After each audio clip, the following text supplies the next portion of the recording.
just getting some technical issues sorted out. We would start by showing this brief film. It's about 3 minutes in duration, just as an introduction to what I'm going to speak about, the project, the South Asian Symphony Orchestra project. Please for 3 days. Okay.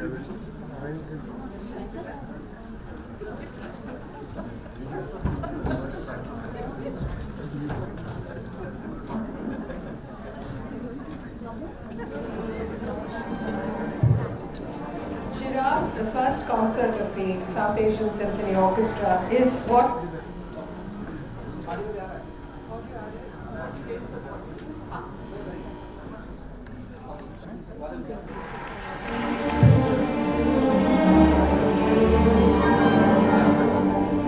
Chiragh, the first concert of the South Asian Symphony Orchestra, is what we call a little lamp that lights the darkness. When you are walking in the dark, it shines a light on your path. And that is essentially what we're trying to do with this project, this initiative in cultural diplomacy, which we call the South Asian Symphony Orchestra.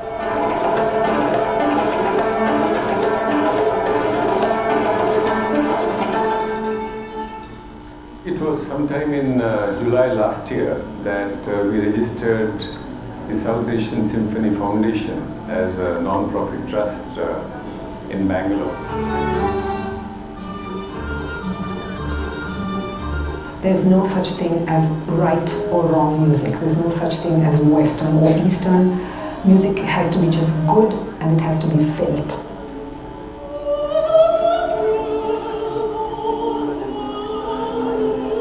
I'm constantly surprised that this is actually happening. My name is Rola Stanzai and I'm from Afghanistan. I play viola. I'm 15 years old. When I was like 13, I came to Afghanistan for Institute of Music, and they said for me you can play a lot of instruments. What do you want to play? And I said I play viola because I like it. My name is Bina and I'm playing cello. I'm 14 years old and this is the 5th year I'm learning music. Music is life. When you know about it, you can feel it. If you feel it, you can be very good in music. And music is like all of the world. Every person have to have their music in their heart.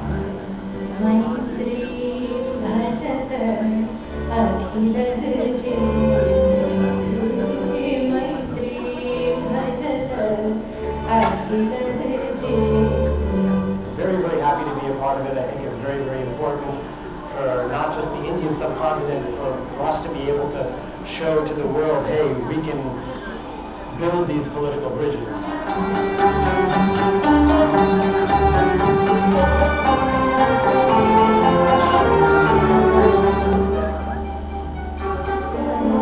As you can see, we come to you from so many directions, bearing the gift of music. Please share in the joy we have in bringing this offering, this Geetanjali, to you.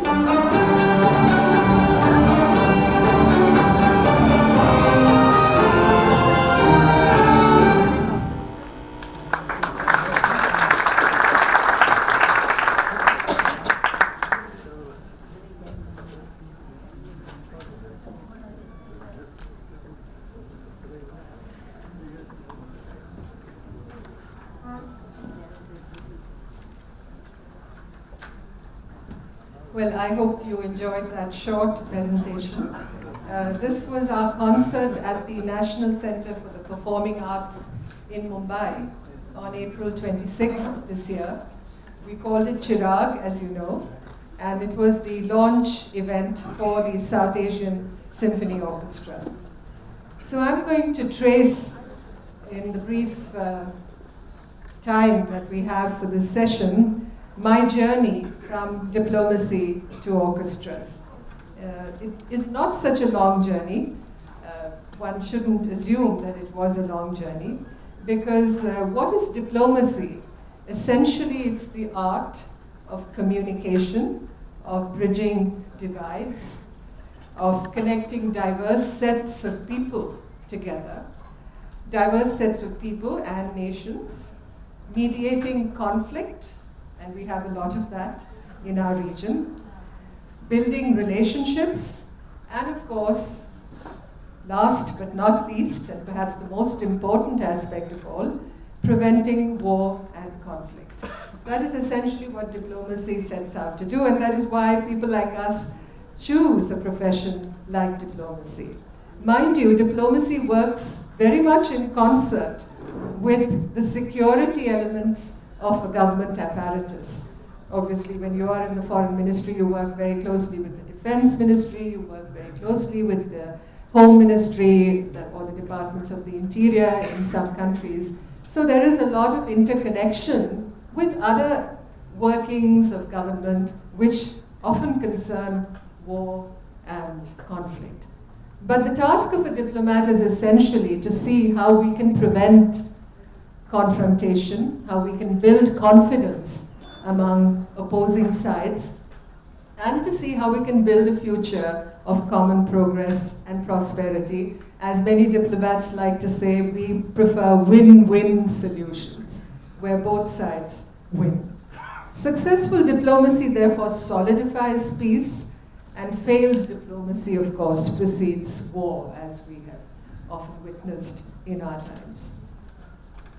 Now, I was a diplomat by profession for almost 4 decades of my life, an interesting 4 decades spent at the ringside of history, as it were, working at transforming relationships with some of our neighbors, and witness, of course, to the slow and glacial and often almost paralytic pace of relations with other neighbors. And I don't have to mention names here, no prizes for guessing. We've had difficult relationships, particularly with our Western neighbor. We were all one country at one point, and at the time of independence, there was a partition of the subcontinent, and everything that has resulted from that, we are still dealing with the legacies of that division.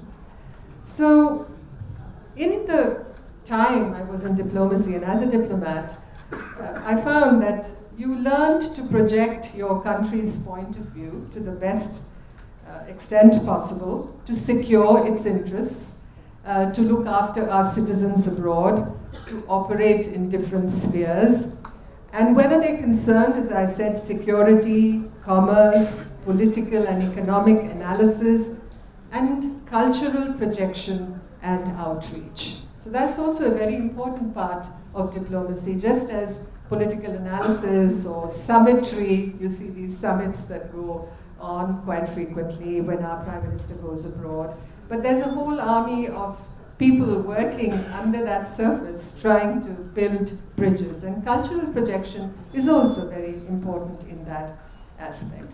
Now, during my time, my career, I was also witness to the advent of a revolution in communication with the rise of the internet, as you all know, and the empowerment, and this is most important, the empowerment of ordinary citizens as they gained access to social media and the dismantling of traditional bastions of information control and dissemination, as more and more individuals took to expressing their opinions through Instagram, Facebook, Twitter. So the ivory towers really came tumbling down. So no more can a bureaucrat or a diplomat or a civil servant feel secure about the fact that they are comfortably positioned in their offices away from the madding crowd. That doesn't simply exist anymore. It doesn't operate on those wavelengths anymore. So no more ivory towers. You really have to practice, as somebody said, gumboot diplomacy. You have to walk in the slush. You have to feel the ground beneath you. You can't be at some, removed level where you're not in touch with the people. So all this I did sense through these revolutionary changes around me. I traveled the world and I saw this happening before my very eyes. Somebody said, today you're the naked diplomat. You don't really have any protection. You are subject to the inquiries, the signals that you receive from the audience around you. You can say that diplomacy is conducted in an amphitheater today, and we are all gladiators. We're really thrown, as it were, into the arena, and we have to fight and survive and ensure that our interests are protected. But when I looked at the situation in our region, I referred to it at the outset, in South Asia, it had remained more or less the same. Of course, we have our developmental challenges in the region. We have, as I said, legacies of history. We have the leftovers of partition to deal with.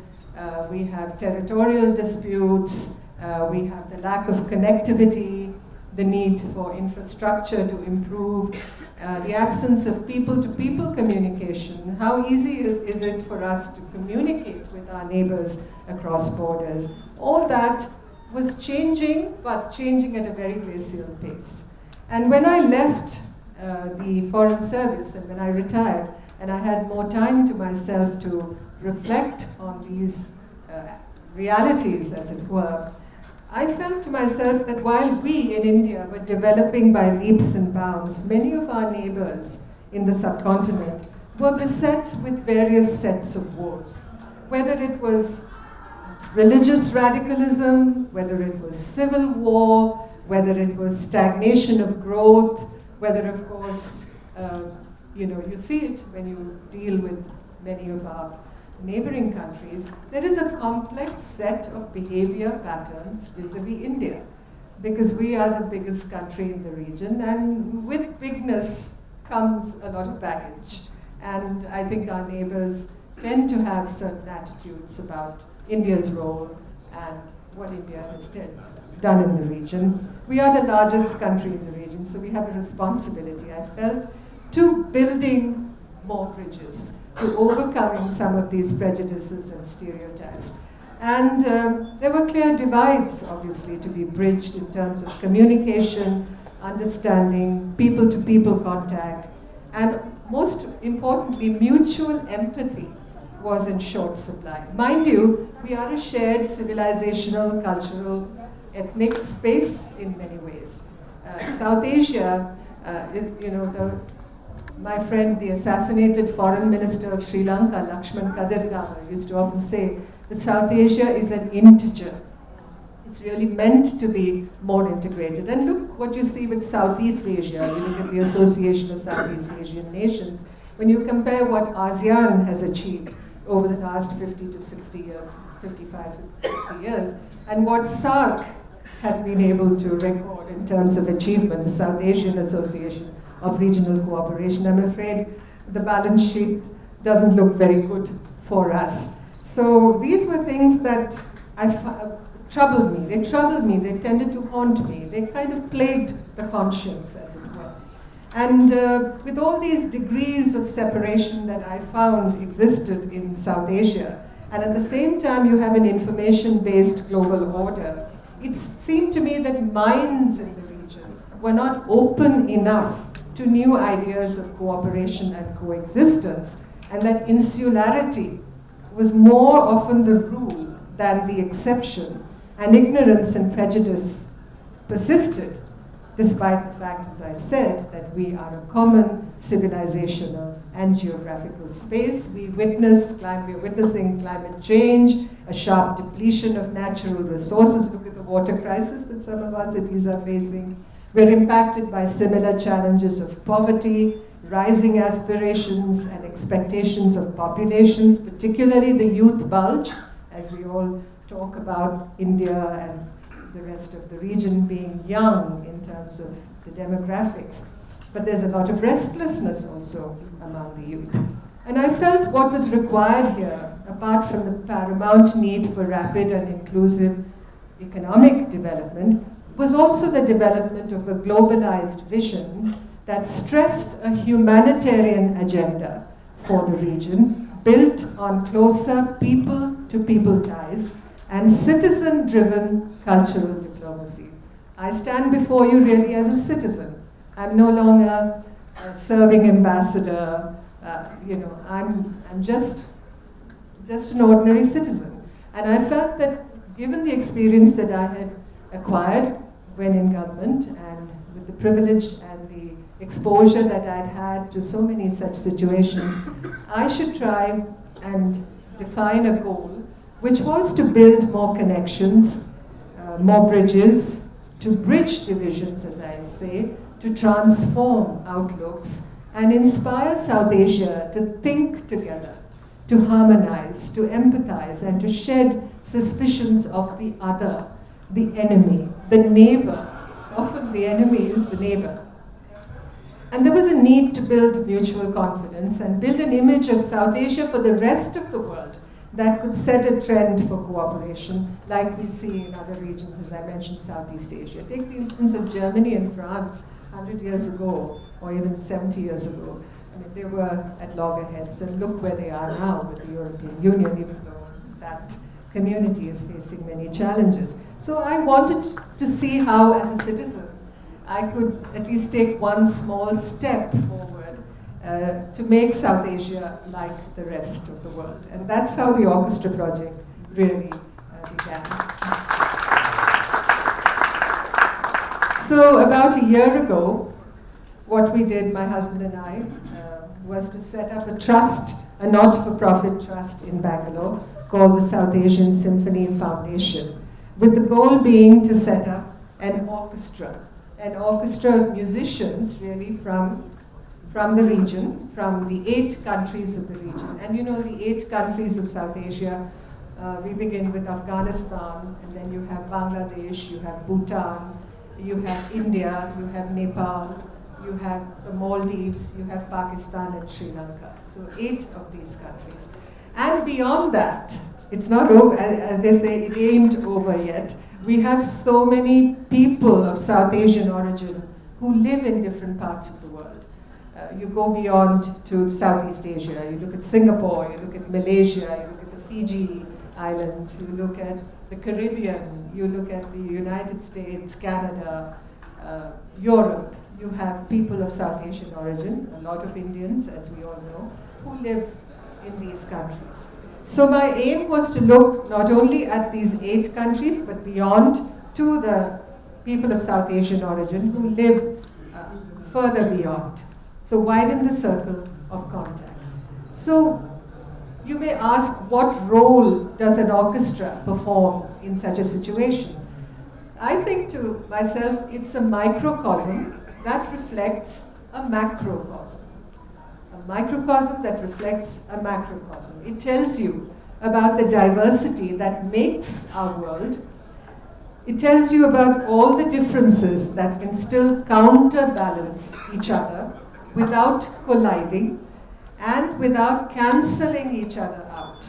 So orchestras, what they do is to demand discipline. They entail listening to each other. And something I think many of us have forgotten in our region, the art of listening to each other. And they create harmony.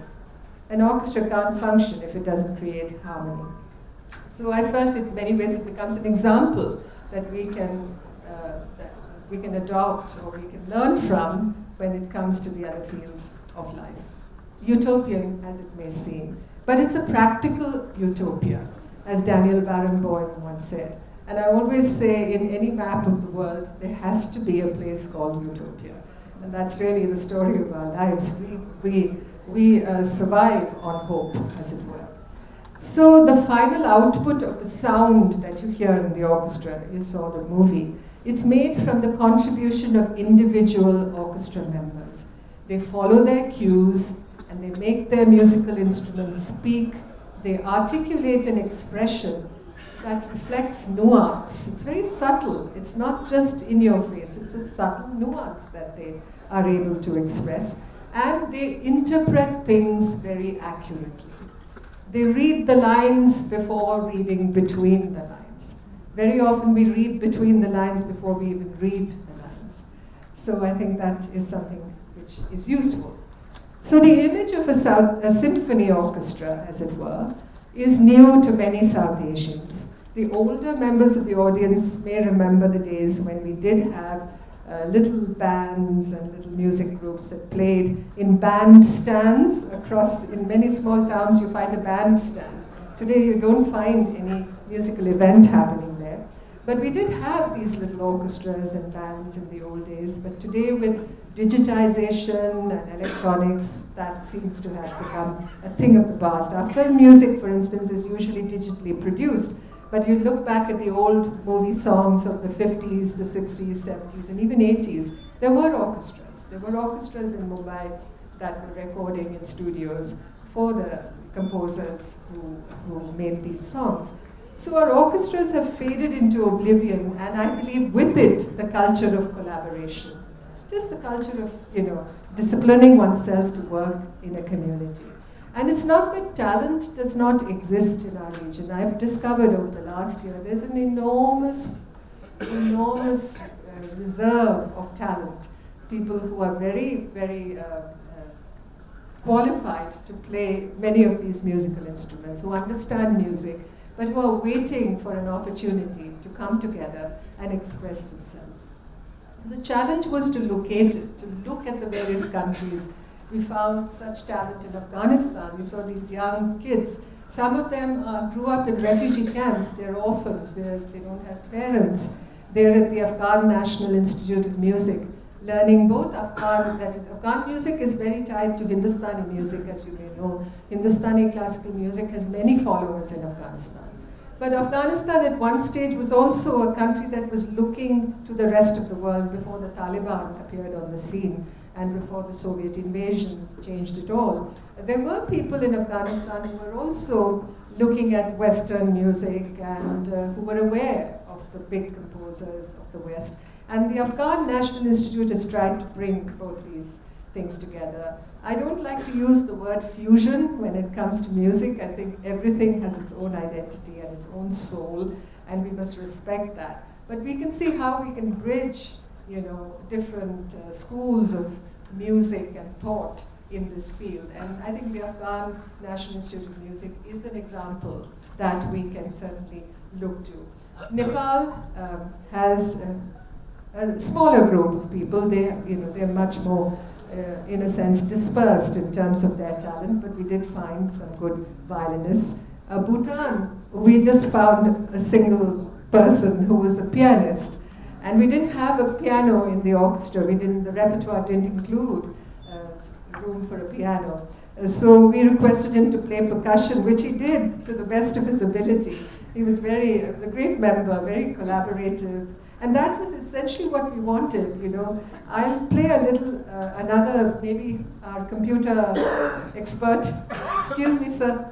We need to play another short clip. I just want you to listen to the sole Pakistani American in our orchestra. We didn't get anybody from Pakistan. I don't know if they have people who do orchestra music. I wasn't able to find out. But through the diaspora, we were able to locate a double bass player in New York who's Pakistani American. And I'd like you to hear his story because in many ways, I think it epitomizes the story of our orchestra.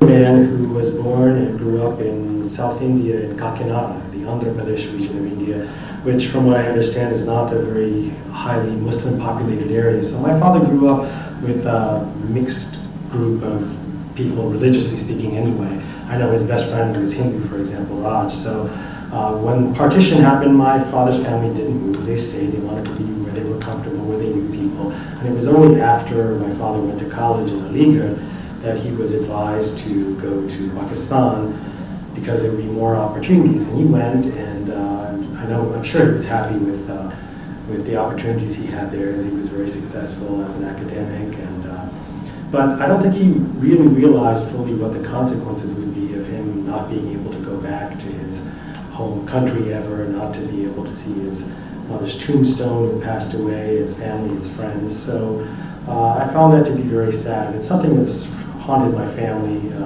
from time to time, especially when we travel through and across South Asia.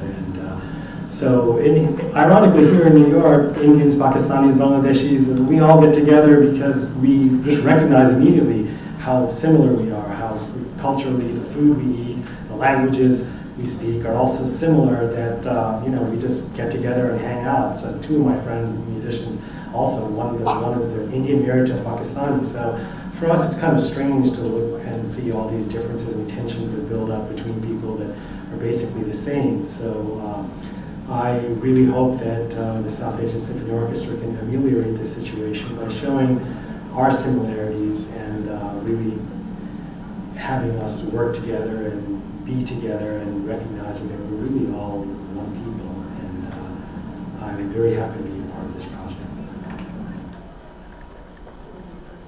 Well, that was a short clip from Sadi Zain, who is of Pakistani origin, but American, living in New York.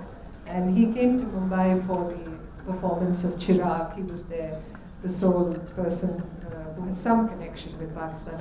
I don't think he's ever lived there, but certainly his father was, as he said, from Kakinada and went to Karachi and then landed up in New York. And that is really the story of many South Asians, I think.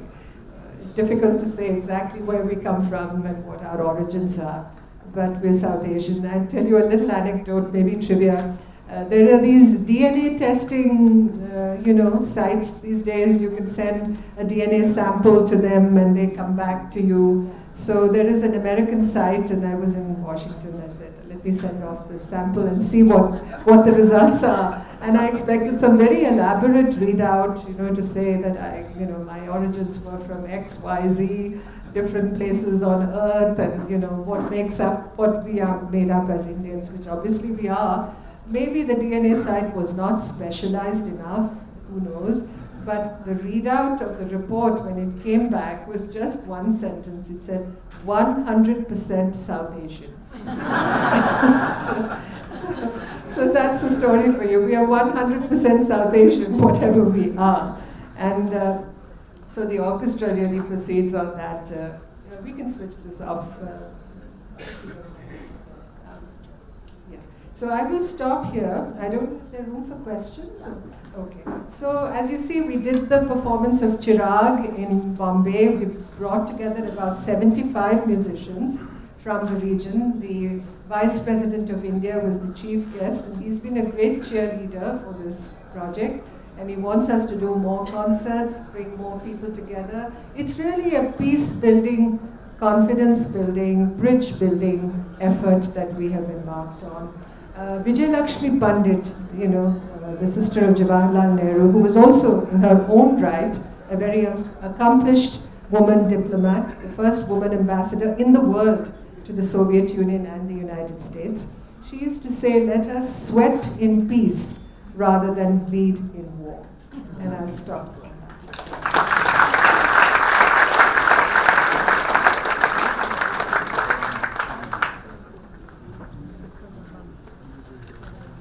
I think we'll take the lady first.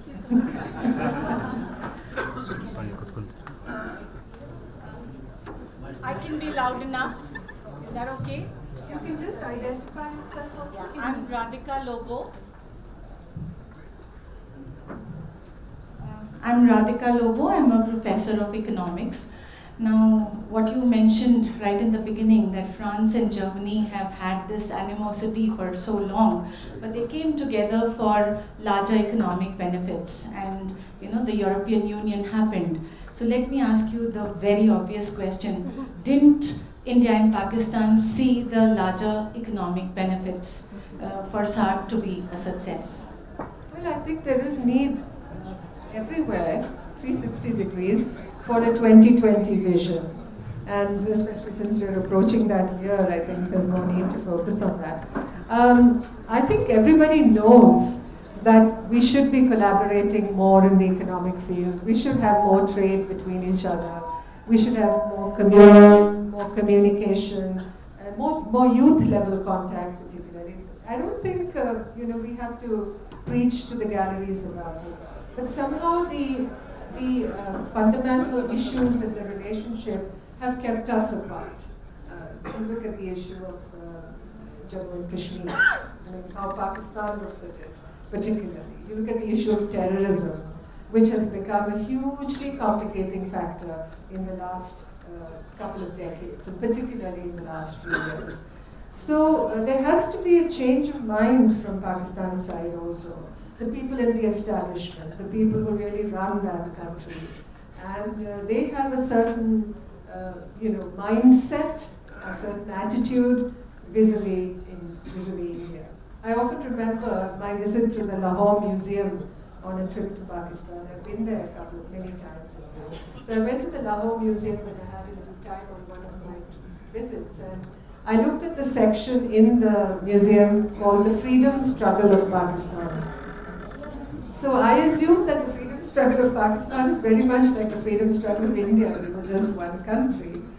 And but the focus was on aspects which perhaps we include, but we don't make the center focus. So they talked about the Muslim movement, the War of Independence in 1857, what the British called the mutiny, but we call the War of Independence.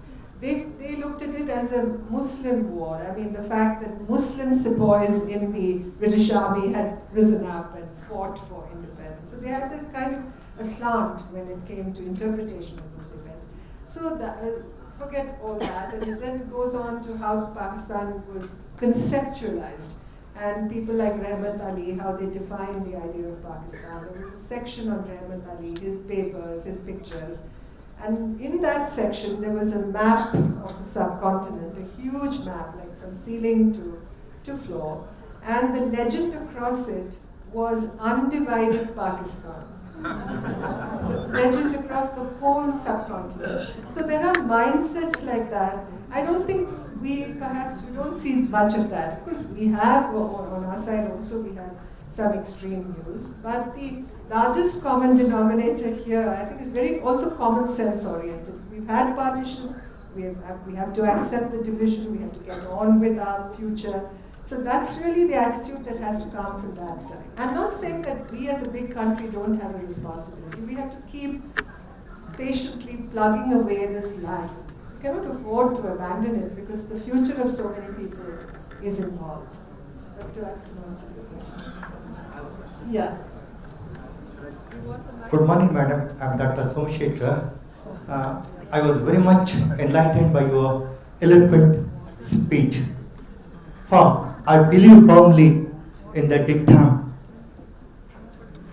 Music is the sole medium for self-realization, sakshatkar, and it has no political, geographical barriers. Do you want to ask a question?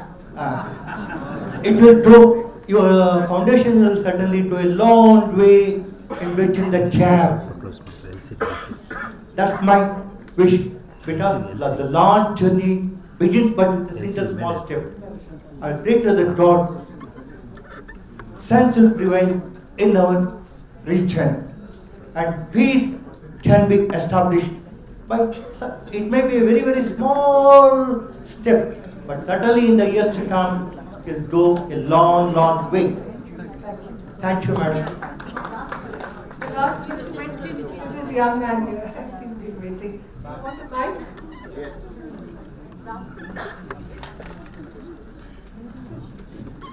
Thank you for the insightful speech. Ma'am, my intrigue for diplomacy started with the Cuban crisis and how diplomats stopped nuclear wars and so on. So my question to you is whether the current diplomats have that level of influence, that degree of influence in the world right now, or has that glorious phase passed? You mean as far as India is concerned? Yeah, as India and by and large. No, I think that diplomacy certainly has a role and a relevance and meaning in the 21st century world also, because problems persist, differences continue, a war threatens to intervene, organizations break down. There's enough work for diplomats to do. And there's also the question of a country's profile and role in the region. And as far as India is concerned, with our $5 trillion economy around the corner, the fact that we're such a huge market, that we have such a large manpower pool of especially scientifically trained people, and the fact that we are a living, pulsating, successful democracy, all that buttresses our image in the world. And therefore it raises India's prestige and India's position. And we need to take strength from that. However much we may within the country have our differences or competitions and different groups and all that may, whatever the case may be, to the outside world, this is what we represent.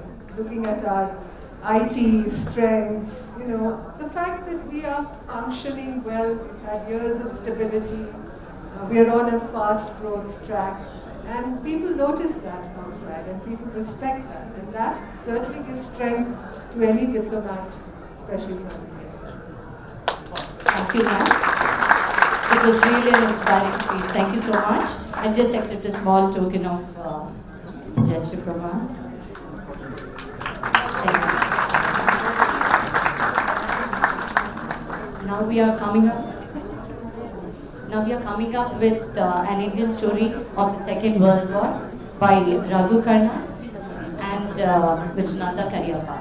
So please look forward to it. It's going to be very interesting too. A man who was born and grew up in South India, in Kakinada, the Andhra Pradesh region of India, which from what I understand is not a very highly Muslim populated area. So my father grew up with a mixed group of people, religiously speaking anyway. I know his best friend was Hindu, for example, Raj. So when partition happened, my father's family didn't move. They stayed. They wanted to be where they were comfortable, where they knew people. And it was only after my father went to college in Aligarh that he was advised to go to Pakistan because there would be more opportunities. And he went, and I'm sure he was happy with the opportunities he had there, as he was very successful as an academic. But I don't think he really realized fully what the consequences would be of him not being able to go back to his home country ever, not to be able to see his mother's tombstone who passed away, his family, his friends. So I found that to be very sad. And it's something that's haunted my family from time to time, especially when we travel through and across South Asia. And so ironically, here in New York, Indians, Pakistanis, Bangladeshis, we all get together because we just recognize immediately how similar we are, how culturally the food we eat, the languages we speak are also similar, that we just get together and hang out. So two of my friends, musicians, also, one is the Indian married to a Pakistani. So for us, it's kind of strange to look and see all these differences and tensions that build up between people that are basically the same. So I really hope that the South Asian Symphony Orchestra can ameliorate this situation by showing our similarities and really having us work together and be together and recognizing that we're really all one people. And I'm very happy to be a part of this project. That was a short clip from Sadi Zain, who is of Pakistani origin, but American, living in New York. And he came to Mumbai for the performance of Chiragh. He was there, the sole person who has some connection with Pakistan. I don't think he has ever lived there, but certainly his father was, as he said, from Kakinada and went to Karachi and then landed up in New York. And that is really the story of many South Asians, I think. It's difficult to say exactly where we come from and what our origins are, but we're South Asian. I'll tell you a little anecdote, maybe trivia. There are these DNA testing, sites these days. You can send a DNA sample to them and they come back to you. So there is an American site, and I was in Washington. I said, let me send off this sample and see what the results are. And I expected some very elaborate readout, to say that my origins were from X, Y, Z, different places on Earth, and what we are made up as Indians, which obviously we are. Maybe the DNA site was not specialized enough, who knows, but the readout of the report when it came back was just one sentence. It said, 100% South Asian. So that's the story for you. We are 100% South Asian, whatever we are. And so the orchestra really proceeds on that. We can switch this off. So I will stop here. I don't know, is there room for questions? Okay. So as you see, we did the performance of Chiragh in Bombay. We brought together about 75 musicians from the region. The Vice President of India was the chief guest, and he's been a great cheerleader for this project. And he wants us to do more concerts, bring more people together. It's really a peace-building, confidence-building, bridge-building effort that we have embarked on. Vijay Lakshmi Pandit, the sister of Jawaharlal Nehru, who was also in her own right a very accomplished woman diplomat, the first woman ambassador in the world to the Soviet Union and the United States. She used to say, let us sweat in peace rather than bleed in war. And I'll stop there.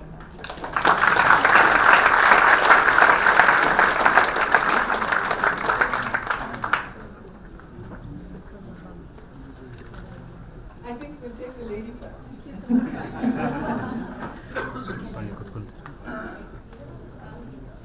I can be loud enough. Is that okay? You can just identify yourself also. Yeah, I'm Radhika Lobo.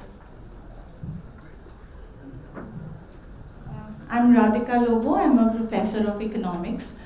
Now, what you mentioned right in the beginning, that France and Germany have had this animosity for so long, but they came together for larger economic benefits, and the European Union happened. So let me ask you the very obvious question. Didn't India and Pakistan see the larger economic benefits for SAARC to be a success? Well, I think there is need everywhere, 360 degrees, for a 2020 vision. And especially since we're approaching that year, I think there's no need to focus on that. I think everybody knows that we should be collaborating more in the economic field. We should have more trade between each other. We should have more communication, and more youth level contact particularly. I don't think we have to preach to the galleries about it. But somehow the fundamental issues in the relationship have kept us apart. You look at the issue of Jammu and Kashmir, how Pakistan looks at it, particularly. You look at the issue of terrorism, which has become a hugely complicating factor in the last couple of decades, and particularly in the last few years. So there has to be a change of mind from Pakistan's side also. The people in the establishment, the people who really run that country. And they have a certain mindset, a certain attitude vis-a-vis India. I often remember my visit to the Lahore Museum on a trip to Pakistan. I've been there many times. So I went to the Lahore Museum when I had a little time on one of my visits, and I looked at the section in the museum called The Freedom Struggle of Pakistan. So I assumed that the freedom struggle of Pakistan is very much like the freedom struggle of India. We were just one country. And but the focus was on aspects which perhaps we include, but we don't make the center focus. So they talked about the Muslim movement, the war of independence in 1857, what the British called the mutiny, but we call the war of independence. They looked at it as a Muslim war. I mean, the fact that Muslim sepoys in the British Army had risen up and fought for independence. So they had a kind of a slant when it came to interpretation of those events. So forget all that, and then it goes on to how Pakistan was conceptualized, and people like Rahmat Ali, how they defined the idea of Pakistan. There was a section on Rahmat Ali, his papers, his pictures. And in that section, there was a map of the subcontinent, a huge map, like from ceiling to floor. And the legend across it was undivided Pakistan. The legend across the whole subcontinent. So there are mindsets like that. I don't think we don't see much of that, because we have, on our side also, we have some extreme views. But the largest common denominator here, I think, is very also common sense oriented. We've had partition, we have to accept the division, we have to get on with our future. So that's really the attitude that has to come from that side. I'm not saying that we as a big country don't have a responsibility. We have to keep patiently plugging away this line. We cannot afford to abandon it because the future of so many people is involved. That's the answer to the question. Yeah.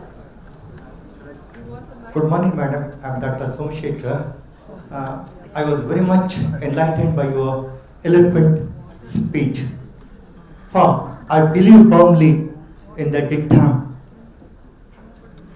Music is the sole medium for self-realization, sakshatkar, and it has no political, geographical barriers. You want to ask a question? It will go, your foundation will certainly go a long way in bridging the gap. That's my wish, because the long journey begins but with a single small step. I pray to the God, sense will prevail in our region, and peace can be established by, it may be a very, very small step, but certainly in the years to come, it will go a long, long way. Thank you, madam. The last question is this young man here. He's been waiting. You want the mic?